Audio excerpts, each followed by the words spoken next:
Ayan, so good morning again. Open your book on page 148 and we will going to discuss about solving word problems involving percents. So we have the following steps. Will you read the first step, Raf? First step. Sir, wait lang po. Magpupunta pa lang po ako sa page. Sige, 148. 149. The first step, 149. Ano yon? Step 1, read the problem carefully. Know what is the given and what is asked. Very good. So, we need to read the problem carefully and we should know what is given. Ano yung mga given, like yung mga numbers, and also what is asked. Halimbawa, ang tinatanong niya is yung mga number of items, yung mga magkano ba, yung mga percent. Usually kasi ganyan yung mga ating given problem dito sa ating discussion. Ano pong page? Page 149, anak. Again, ang ating first step, don't forget to read the problem carefully and kailangan malaman natin kung ano yung mga given dun sa problem na binasa natin and kailangan malaman din natin kung ano ba yung tinatanong niya, kung ano ba yung kailangan nating makuha or ma-solve. How about the second step, Tony? Draw a related picture or write a mathematical sentence or formula for the problem. Very good. So, minsan, hindi na natin kailangang isulat or hindi na natin kailangan mag-draw ng mga picture like yung mga diagram or whatsoever. So, minsan, kahit sa pag-iisip na lang natin, ini-imagine natin yung mismong sentence or yung mismong problem, nakukuha na natin kung ano ba yung kailangan nating makuha dun sa given problem. So, dito tuturuan ko kayo or ipapakita ko kung paano ba natin masasolve yung mga given problem. Meron kasi tayong sinusundan na formula. Ayan, like sinabi dito sa step 2, pero later on, dun pa lang natin yan. Ay, hindi ko siya ma-edit. Wait. Ayan, draw a related picture or write a mathematical sentence or formula for the problem. And later, sasabihin natin yung problem. And for the step 3, Alexa. Solve the mathematical sentence. Since nalaman na natin kung ano ba yung or nakagawa na tayo, naka-formulate na tayo kung ano ba yung gagawin natin. So, mag-solve na tayo. And for the fourth step, ano na? Siyempre, makukuha or malalaman na natin yung answer. So, write an answer for the problem. And for the last one, or last step, yung step 5, so that is to check or verify the result. Ayan, may checking tayo. So, yan yung mga steps na kailangan nating sundan in solving problems involving percent. So, meron tayo ditong mga given problem. Yung sa page 148, sabi niya, Carlo must score at least 75% to pass a mathematics test. There are 80 points on the test. And what is the minimum number of points needed for Carlo to pass the exam? And the given problem is a percent problem kasi it's at least 75% ang kailangan na makuha ni Carlo na score to pass a mathematics test. And ayan, yung given dito is passing rate is 75%. And to get the passing score, just multiply the total points by passing rate. Hence, the minimum number of points needed for Carlo to pass the test is equal to, ayan, di ba, ang kailangan na makuha ni Carlo is 75%. Ayan yung sa step 1 na kailangan, yun nga, binasa na natin yung problem and alamin natin yung mga given, which is 75% ang given dyan. Yun yung kailangan na makuha ni Carlo para makapasa.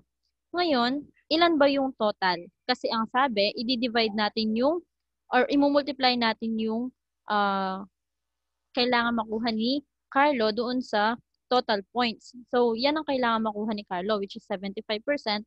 And ilan ba yung total points dyan sa exam? Ilan ba ang total points? 80. 80. So, imumultiply natin yung 75% sa 80. So, since kapag ito, meron pa siyang percent symbol, kailangan muna natin siyang i-convert into decimal. Di ba kapag whole number yan, meron tayong decimal point dito and mag-move tayo papunta sa left. So, dalawang beses Left. lagi yan. So, that is equal to 0.75. 0.75. Very good. So, i-multiply natin siya sa 80. And i-try natin siya dito. So, 0.75 times 80. Yan. So, 0 times 5 is 0. And 0 times 7 is 0. 0 times 0 is 0. And 8 times 5 is 8 times 5 40. is 40. 40. Carry 4. 4. And 8 times 7, that is 56 56. plus 4 56. plus 4, 60. 60. 60. Carry 6. Nakakasunod pa ba yung iba? Opo. Ayan. So, 8 times 0 is 0 plus 6. 0. That is 6. And to add, 0. so bring down 0. 0 plus 0 is 0. 0 plus 0 again is 0. And bring down 6. So, ilan yung decimal places natin? Dalawa. So, mag-move tayo. 1.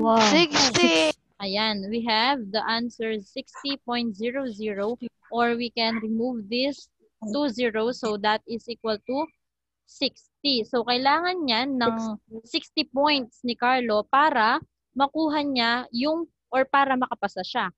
So, nakuha niyo ba?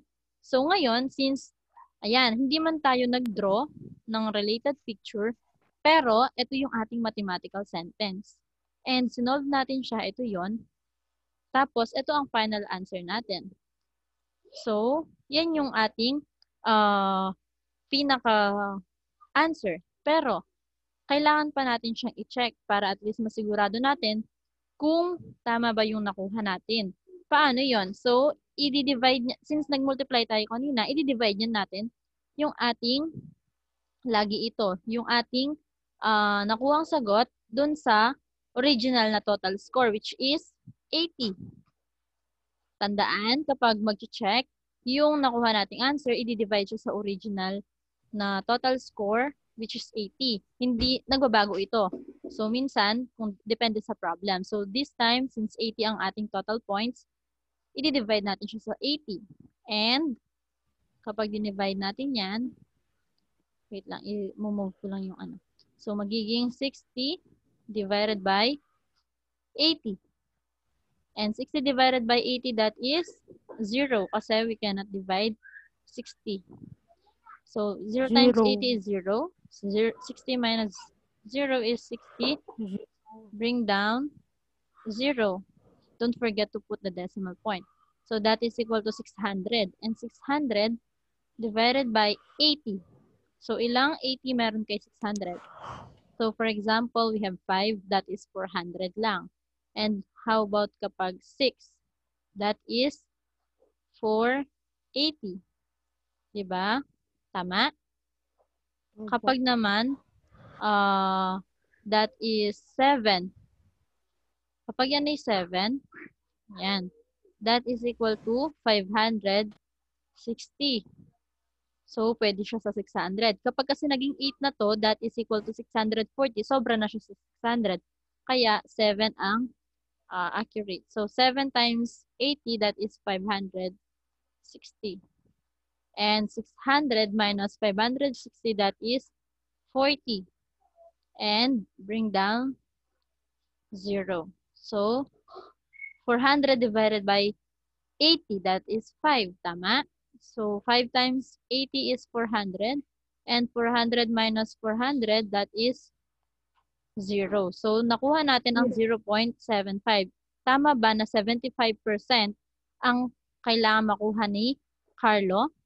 So, Opo. tama. Opo. Ibig sabihin, tama yung ating nakuhang answer based on our checking. So, ganon ang pagkuha ng mga answer or pagsagot ng mga problems involving percent. And yung sinasabi ko sa inyong formula para mas maintindihan nyo siya, ito yon, which is the percent of increase. Ito, wait. Kung mapapansin nyo, the percent of increase is given by the formula. Dito sa ating, nakabox siya dyan sa book on page 145, ay 149. Nakita ba? Nakita ba? Nakita siya, yung the percent of increase. So this time, yung percent of increase ang kailangan nating makuha. Na kung saan ang amount of increase, ayan, yung amount of increase divided by yung original price sa ating given is kailangan natin siyang i-multiply. Ayan. Ito, i-multiply natin siya sa ating 100%. Ayan. Again, kailangan i-divide muna ito bago i-multiply sa 100%. For example, meron tayo ditong a jacket that cost 500 pesos last year is now at 600 pesos na. So, naintindihan ba yung problem? Yung jacket daw na nagkakahalagang 500 nung last year, ngayon daw ay 600 pesos na siya. What is the percent of increase? So, tinatanong niya yung percent ng increase. At ang percent of increase, ito ang ating formula. So, ano muna yung amount of increase natin? Na dating 500 pesos, ngayon 600 na siya. So, dun sa 500 pesos na dati, ngayon 600 na, magkano yung tinaas niya? Yun yung amount of increase. Sa tingin nyo, magkano? Dating 500, 100. naging 600, dating 100. So, paano nyo nakuha si 100? Ima-minus nyo lang. Yung 600 ngayong na price, ima-minus nyo lang siya dun sa dating price para makuha natin kung magkano ba yung in-increase or yung tinaas na presyo. So, that is equal to 100 pesos. And, i-divide natin siya sa original price. Magkano ba talaga yung price niya dati? 500. Very good. So, 500. So, ngayon, yung 100, i-divide muna natin siya sa original price na 500 bago natin siya i-multiply sa 100%. Ayan. So, i-divide muna natin yung 100 sa 500. So, dito ko siya i-solve. So, 100 divided by 500. Ayan. And 100 divided by 500 is 0. And 0 times 500 is 0. 100 minus 0 is 100. And kapag ganyan, nagkapareho na ito at ito, so maglalagay na tayo ng decimal point and bring down 0. So that is equal to 1,000 na. And 1,000 divided by 500, ilan? Ilang 500 meron sa 1,000? 2 po. 2. And 2 times 500, that is equal to 1,000. 1,000. And 1,000 minus 1,000 is 0. So ito na yung ating sagot, which is 0.2. Tama? And 0.2, i-multiply daw natin siya sa 100%. So, kapag minultiply natin siya sa 100%, i-move lang natin yung decimal point ng ilang beses. Dalawa. 1. Kapag multiplication, di ba, papunta sa right? So, 2. Meron siyang bakanting isa. So, maglalagay tayo ng 0. That is 20. And yung ating symbol na percent. So, ngayon, yan ang ating percent of increase. Ginamit natin yung formula na amount of increase divided by original price times 100%. Nakuha ba? Nakuha ba? Kung paano ito? Ayan. So, next, meron tayong amount of or percent of decrease. Kung kanina increase, yung tinaas niya, this time, decrease. Decrease. Same lang naman yung process ng pagsosolve, pero magkaiba sila. Yung kanina increase, this time decrease. So, kung kanina, ang dinidivide natin ay amount of increase divided by original price, this time, since decrease, amount of decrease, yung binaba, ayan, divided by yung original price. And then, after natin ma-divide, tsaka natin i-multiply sa 100%. So, pinagkaiba lang nila yung kung increase ba siya or decrease. So, this time ang topic natin ay percent of decrease. Meron tayong example dito, a pen that originally cost 35 pesos. So, ang original price daw niya ay 35 pesos. Ngayon, nakasale siya na 28 pesos na lang. So, para makuha natin yung amount of decrease, syempre, isusubtract natin sila. And 35 minus 28, that is equal to 7. Diba? Ngayon, nakuha na natin yung amount of decrease. So, 7 yan, i-divide natin siya sa original price. Ano ba ang original price? 35. That is 35. And, pag dinivide natin yan, 7 divided by 35 is 0. And 0 times 35 is 0. 7 minus 0 is 7. And then, kapag nagkapareho na, anong gagawin? Maglalagay ng Decimal point. decimal point and bring down 0. So, that is 70. 70 divided by 35. Ilang 35 meron sa 70? Dalawa. Po. And 2 times 35, that is 70. 70. So, we got 0.2. Same lang ba yung nakuha natin kanina? Kahit na Opo. different. So, this time, di ba, nung ginawa natin kanina, nung nakuha natin yung 0.2, i-multiply natin siya sa 100%. And to the move right. natin siya going to the right. So, that is magiging 20%. 20%. 20% Yan. sale. So, ibig sabihin, 20% sale. Nakuha ba? So, Opo. dun muna mag-i-end ang ating discussion. And next meeting, itutuloy natin yung sa discount, May sasagutan po sales ba? tax.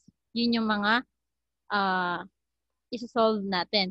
So, may sasagutan kayo dito sa page 154, yung table ulit. Reminder, table. Table. Baka iba na naman yung sagutan. So, dito, given na yung, nakikita nyo na ba yung page 154? Nakikita na ba? Opo, Ayan. yung A po. Oo. Given na dito yung previous amount and yung new amount. Tapos, tinatanong niya dun sa third row kung yan ba ay, or third column, yun ba ay increase or decrease. Siyempre, halimbawa, dito sa given na 50 pesos yung previous amount and yung new amount is 70 pesos. So, ano sa tingin nyo? Tumaas o bumaba? Nag-increase or nag-decrease? Nag-increase po, Very good. nag-increase. Nag-increase. Tandaan, kapag tumataas, nag-i-increase. Kapag bumababa, nag-decrease. Okay? Since dati, 50 siya, ngayon, 70, tumaas siya. Ngayon, ang tinatanong niya, ano ang amount ng decrease o increase? Ilan yung amount? Ilan yung tinaas? Kung increase. Ilan? 50 naging 70. Ilan yung tinaas? 20 pesos. Very good. That is 20 20 pesos. pesos. Ngayon, diniscuss ko sa inyo kung paano kuhanin yung percent ng increase or decrease. Right? Tama? So, ano yung formula? Yung ating amount ng decrease or increase, which is 20, i-divide nyo lang siya dun sa previous amount. Tapos, i-multiply sa 100%. Yun na ang inyong percent of increase or decrease. Again, para mabigyan kayo ng technique kung paano ba yan. Ayan, di ba meron tayong, ito yung mga number like, yung given na previous amount which is 50 pesos. Previous amount to. Lagay ko na lang, PA. Tapos, meron tayong new amount. Lagay ko na lang, new amount NA. Na kung saan, yan ay 70 pesos. Ngayon, ang tinatanong niya, increase ba daw siya or decrease.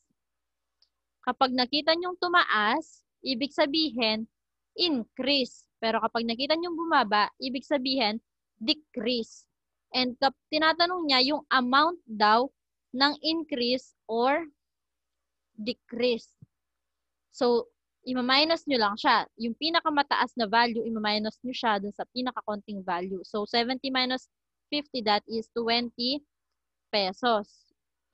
And, kapag kuhanin yung percent, ayan, percent ng increase or decrease, ganito lang ang tandaan. Etong column na ito, i-divide nyo lang siya dito.